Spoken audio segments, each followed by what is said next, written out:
Welcome to Audit the Audit, where we sort out the who and what and the right and wrong of police interactions. This episode covers obstructing, eluding, and excessive force, and is brought to us by Law and Crime Network's channel. Be sure to check out the description below and give them the credit that they deserve. On November 29th, 2022, 48-year-old Kenneth Espinosa was driving in Trinidad, Colorado, when his son, Nathaniel Espinosa, who was driving a different vehicle, was pulled over by Deputy Mikhail Noel of the Los Animas County Sheriff's Office for an alleged traffic violation. Mr. Espinosa circled the block before parking approximately 75 feet behind Deputy Noel's patrol vehicle to wait for his son. As Mr. Espinosa waited and observed the traffic stop from this distance, Lieutenant Henry Trujillo arrived to assist in the traffic stop and made contact with Mr. Espinosa, who was still in his truck.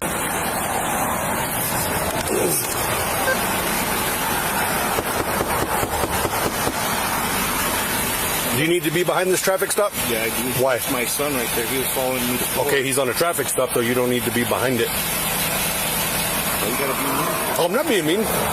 We just don't like when people pull in behind us. I don't like when they pull my son over for nothing for following. That's what we get paid to do, to pull people over. But you don't get paid to be.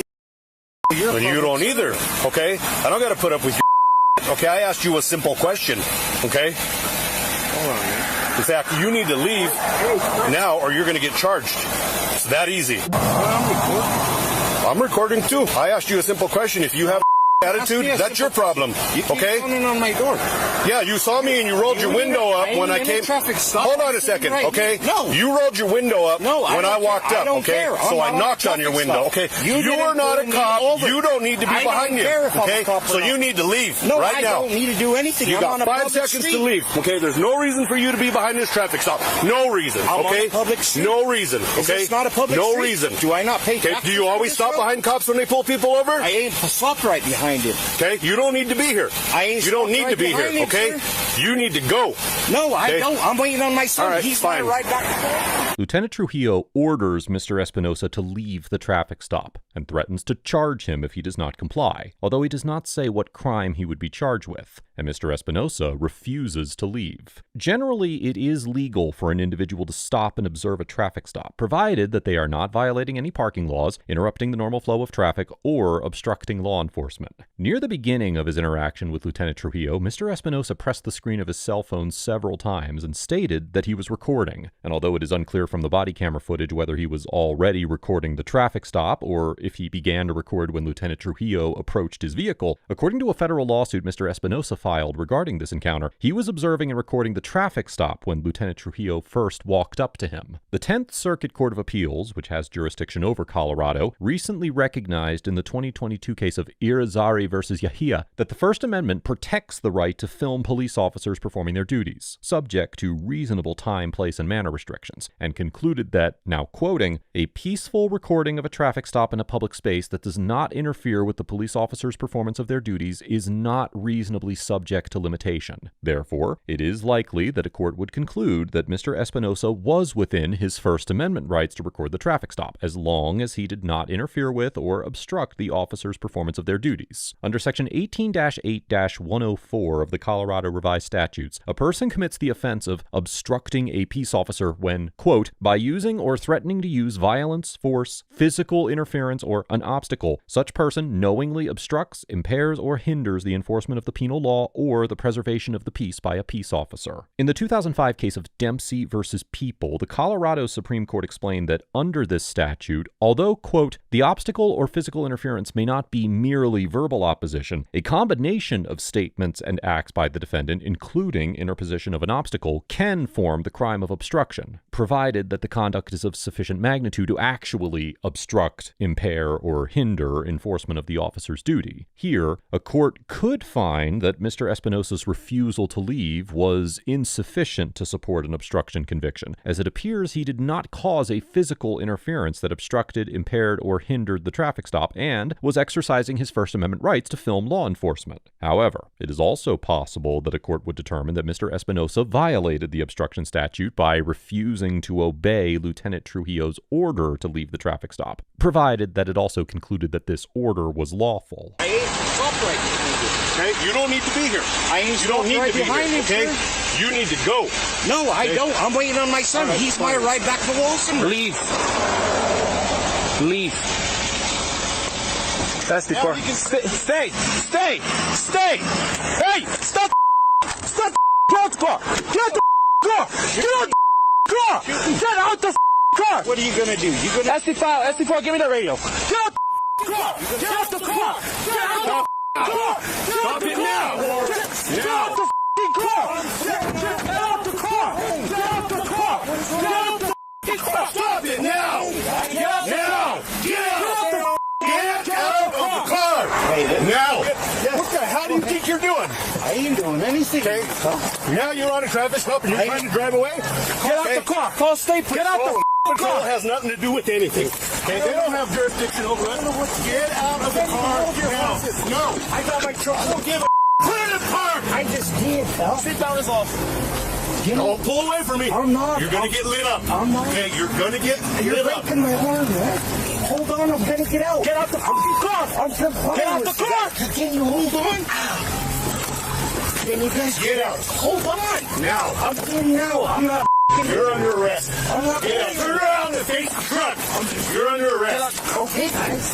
Put your hands behind your back. Settle down. Put your hands behind your back. The deputies order Mr. Espinosa to leave, but when he starts to pull away, they point their tasers at him and start screaming at him to get out of the vehicle, and Mr. Espinosa stops his truck after pulling back over to the side of the road. Section 42-4-1413 of the Colorado Revised Statutes provides that, quote, any operator of a motor vehicle who the officer has reasonable grounds to believe has violated a state law or municipal ordinance, who has received a visual or audible signal, such as a red light or a siren from a police officer driving a marked vehicle, directing the operator to bring the operator's vehicle to a stop, and who willfully increases his or her speed or extinguishes his or her lights in an attempt to elude such police officer, or willfully attempts in any other manner to elude or does elude such police officer, commits a Class 2 misdemeanor traffic offense. Additionally, Section 18-9-116.5 of the Colorado Revised Statute states that, quote, any person who, while operating a motor vehicle, knowingly eludes or attempts to elude a peace officer also operating a motor vehicle, and who knows or reasonably should know that he or she is being pursued by said peace officer, and who operates his or her vehicle in a reckless manner, commits vehicular eluding. Now, because both of these statutes require that an officer be operating a motor vehicle for an individual to be guilty of eluding, it is highly unlikely that a court would find Mr. Espinosa's conduct was illegal. However, even if these statutes did apply, as the Colorado Court of Appeals explained in the 2020 case of People versus Sims, an individual is not guilty of eluding any time a person does not immediately stop when a police car directs him or her to do so, and the statute requires that the driver act, quote-unquote, willfully attempting to elude the police officer, such as when a driver continues driving for miles without pulling over, despite being pursued by police vehicles with activated lights and sirens. Because Mr. Espinosa appeared to be attempting to comply with the deputy's orders to stop by pulling over, and only started driving in the first place because he was ordered to leave the traffic stop, it is likely that a court would conclude that he was not guilty of eluding, even if the eluding statutes applied to this situation. Put your hands behind your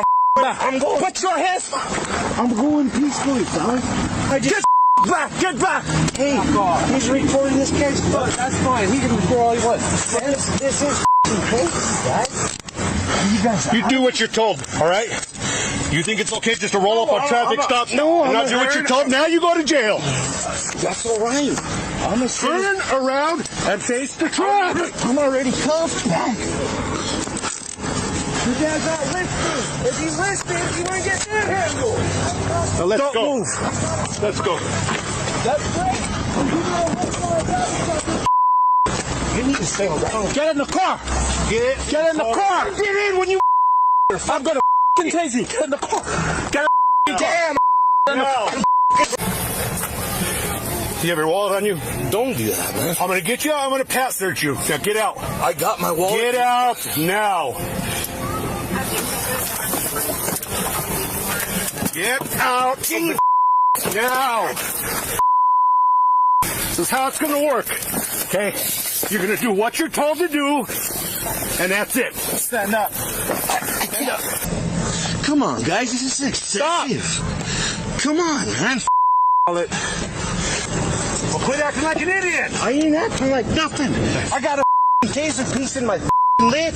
You guys shot me right face. Mr. Espinosa reveals that he was tased while the deputies were putting him in the backseat of the patrol vehicle. And although it is not apparent in the body camera footage, Mr. Espinosa alleged in his lawsuit that he was also tased while he was attempting to put his vehicle in park after the officers ordered him to stop. Section 18-1-707 of the Colorado Revised Statute states that, quote, peace officers, in carrying out their duties, shall apply non-violent means when possible before resorting to the use of physical force. A peace officer may use physical force only if non-violent means would be ineffective in effecting an arrest, preventing an escape, or preventing an imminent threat of injury to the peace officer or another person. Additionally, according to Mr. Espinosa's lawsuit, the Los Animas County Sheriff's Office's so-called less lethal electrical control devices policy prohibits deputies from using their tasers against a subject who is, quote, in a restraint device and is only offering verbal non-compliance or passive resistance. Now, while this policy does provide exceptions permitting a restrained person to be tased, it defines them as, quote-unquote, rare situations where, quote, the authorizing supervisor must be able to list and describe the specific factors that led him or her to conclude that the use of a taser on the individual was a safer alternative to other available and practical options. The taser policy further prohibits a deputy from using a taser against a person, without exception, in circumstances where, quote, the person is fleeing and the deputy does not have sufficient information to believe that the person is a danger to themselves or others. Or, now quoting again, the subject is in a moving vehicle. It should be noted that these excerpts from Los Animas County policies were obtained from the complaint filed in Mr. Espinosa's lawsuit, and because the Sheriff's Office has not made its policies publicly available, I have not reviewed the policies in their entirety. However, assuming that the policies were completely and accurately represented in the complaint, because Mr. Espinosa was allegedly tased while attempting to comply with the officer's commands, both while he was in handcuffs and in a moving vehicle, and Lieutenant Trujillo and Deputy Noel had no apparent reason to believe that he was a danger to anyone, it is likely that a court would find the deputies violated both Colorado state law and the Los Animas taser use policy. In addition to these local guidelines, the Supreme Court identified factors for determining the constitutional reasonableness of a use of force in the 1989 case of Graham versus Connor, where it held that lower courts should consider the severity of the crime at issue, whether the suspect posed an immediate threat, and whether the suspect was actively resisting or trying to evade arrest by flight. In this situation, at worst, Mr. Espinosa was suspected of refusing to leave a traffic stop he was not interfering with, a relatively minor and non-violent offense. Furthermore, although the officers may contend that Mr. Espinosa could injure them while he was driving his vehicle, this argument is weak, because he appeared to be attempting to comply with the officers' conflicting orders, and he clearly did not pose a threat once he was in handcuffs and attempting to get in the back of the cruiser. Likewise, while the officers may assert that Mr. Espinosa was attempting to evade arrest by starting to drive away and not immediately stopping his vehicle after they ordered him to stop, Mr. Espinosa appeared to drive away to comply with the order to leave the traffic stop, not to resist or evade arrest, and he immediately began to pull his vehicle back over to the side of the road once the officers ordered him to stop. Based on these factors, it is likely a court would find that the use of a taser in this situation was unreasonable, particularly once Mr. Espinosa was already handcuffed. I got to the car trying to open the door. I said, get out the car,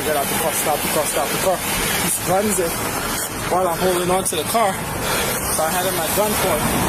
Then he puts the car in reverse, backs up, almost hits Henry's car while I'm still holding onto the car. And we tried getting him out of the car, and he had the car in drive, and he accelerated, but it didn't go nowhere. We tried to get him out, and he was refusing, and then when we tried to put him in, he was refusing. So I tased him, and then I tried to get him out to pat search him and get his wallet because he wouldn't tell me anything. And then that's when you rolled up. Okay. I'm going to get him over to the jail. Okay.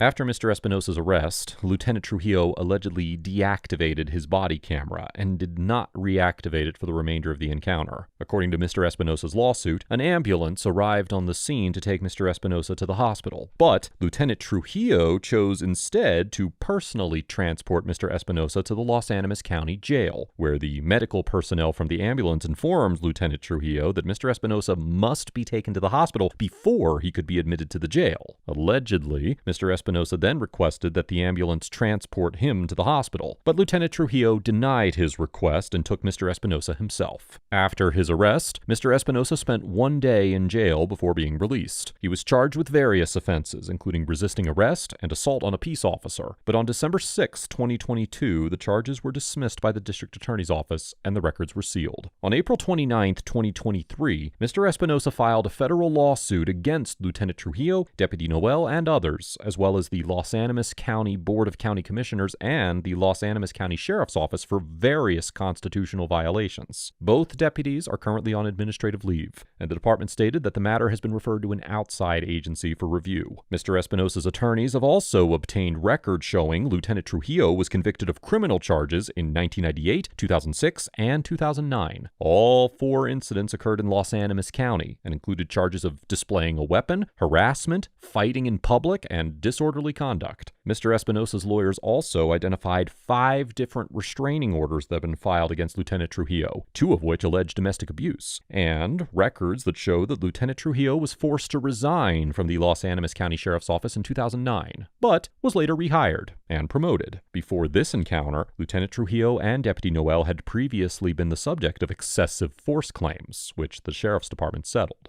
Overall, Lieutenant Trujillo and Deputy Noel get an F for demonstrating a hostile, militant, and violent demeanor throughout the encounter, issuing conflicting commands and then reacting aggressively when Mr. Espinosa attempted to comply, and using unnecessary and excessive force by tasing an unarmed and handcuffed citizen. From the moment both officers initiated contact with Mr. Espinosa and his son, their speech and conduct were angry and belligerent, and the force they used against Mr. Espinosa seemed to be a form of retaliation against him for his initial refusal to leave the traffic stop. As we have discussed many times here on ATA, the authority to use force when necessary is a serious responsibility that has been entrusted to law enforcement officials, only to be employed in the most serious situations. Here, Lieutenant Trujillo and Deputy Noel flagrantly abused this grant of power and used the tasers that had been given to them as a means of protection to inflict pain on an individual they felt had personally wronged them. In this interaction alone, both officers demonstrated that they do not have the temperament necessary to be effective police officers, and that their presence on a police force constitutes a danger to citizens in the community. And I urge the Los Animas County Sheriff's Office to take appropriate disciplinary action. Mr. Espinosa gets an A for ultimately attempting to comply with the deputy's orders, voicing his dissatisfaction with the officer's outrageous conduct, and taking swift and appropriate legal action after the interaction. Although it is possible a court could conclude that his initial refusal to leave the traffic stop violated the law, he has a strong argument that he was within his First Amendment rights to remain and record the interaction. And under no circumstances did Mr. Espinosa's actions in any way justify the deputy's decision to tase him repeatedly while he was attempting to stop his vehicle, or when he was in handcuffs and trying to get in the back seat of the patrol vehicle. I commend Mr. Espinosa for having the courage to take legal action to defend his constitutional rights, and I wish him the best as he pursues his lawsuit against the officers and the department. Let us know if there is an interaction or legal topic that you would like us to discuss in the comments below. Thank you for watching, and don't forget to check out my second channel for even more police interaction content.